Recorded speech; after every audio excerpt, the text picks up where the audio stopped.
The Bihar teachers history makers मेरा mobile मेरी शिक्षा के इस मंच पर आप सबका स्वागत करती हूँ, अभिनंदन करती हूँ। मैं अपनी क्लास में फिर से उपस्थित हूँ। आइए क्लास की शुरुआत एक सुविचार से करते हैं। हार और जीत हमारी सोच पर निर्भर करता है। मान लिया तो हार, ठान लिया तो जीत। तो आइए हम ठान लेते हैं कि अपने जीवन में जीत को हासिल करके रहेंगे और यह जीत हमें अपनी शिक्षा के द्वारा ही हासिल हो सकती है। इसलिए चलिए हम अपनी शिक्षा की शुरुआत करते हैं, अपनी क्लास की शुरुआत करते हैं। पिछले वीडियो में हमने अलैंगिक जनन पर चर्चा की थी कि अलैंगिक जनन की जो क्रिया होती है उसमें सिर्फ एक ही व्यष्टि या एक ही जीव भाग लेता है और जनन क्रिया में, अलैंगिक जनन क्रिया में जो संतति निर्मित होते हैं या उत्पन्न होते हैं वह पूर्णतः अपने जनक के समान होते हैं। अब अलैंगिक जनन के प्रकार पर हम चर्चा करते हैं। अलैंगिक जनन 4 प्रकार के होते हैं। पहला विखंडन, दूसरा मुकुलन, तीसरा पुनर्जनन या अपखंडन, चौथा विषाणु जनन। तो सबसे पहले हम विखंडन पर चर्चा करते हैं। विखंडन या एक कोशिकीय जीवों में अलैंगिक जनन की प्रक्रिया होती है। एक कोशिकीय जीव जैसे अमीबा, पैरामीशियम, यूग्लिना, एक कोशिकीय शैवाल, जीवाणु इत्यादि आते हैं। यह विखंडन की क्रिया या विखंडन द्वारा अलैंगिक जनन की क्रिया पुनः 2 प्रकार की होती है। पहला है द्विखंडन या बाइनरी फिशन और दूसरा बहुखंडन या मल्टीपल फिशन। एक कोश के जीवों में द्विखंडन की क्रिया अनुकूल परिस्थितियों में होती है। जब वातावरण जीवों के अनुकूल होता है वैसी परिस्थितियों में द्विखंडन के द्वारा जनन की क्रिया होती है। इस क्रिया में एक कोशिकीय जीवों का शरीर या एक कोशिका 2 भागों में बट जाती है। जिस क्रिया में सबसे पहले केंद्रक का विभाजन होता है और गुणसूत्र 2 बराबर भागों में बढ़ जाते हैं। डीएनए बीच से रेप्लिकेट हो जाता है और समसूत्री या असमसूत्री विभाजन के द्वारा 2 केंद्रक का निर्माण होता है।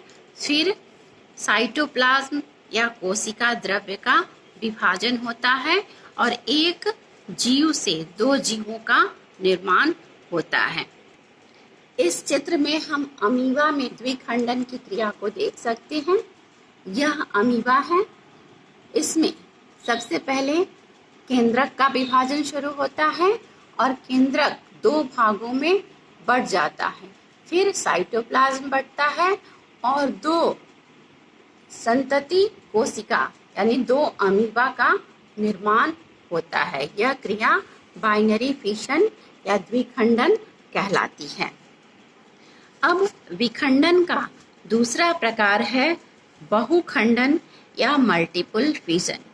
इस जनन की क्रिया में एक व्यष्टि का शरीर बहुत सारे भागों में विभाजित हो जाता है और बहुत सारे जीवों का निर्माण होता है। इसीलिए यह बहुविखंडन या मल्टीपल फिशन कहलाती है। यह क्रिया प्रतिकूल परिस्थितियों में होती है।